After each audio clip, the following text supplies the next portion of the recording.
Order வந்துச்சுன்னு எடுத்தேன். 197 rupees காமிச்சிது. ஊபரில் எடுத்துட்டேன்.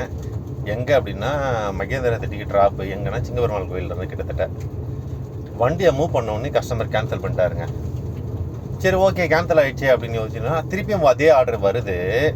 நான் வண்டியை ஒரு 10 மீட்டர் கூட மூவ் பண்ணல, 10 மீட்டருங்க, 10 அடி கூட மூவ் பண்ணல. ஆனால் அதே ஆர்டர் வருது.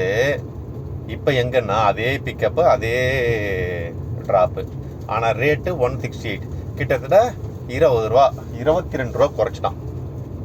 22 ரூபாயில் 197 இல்லையா?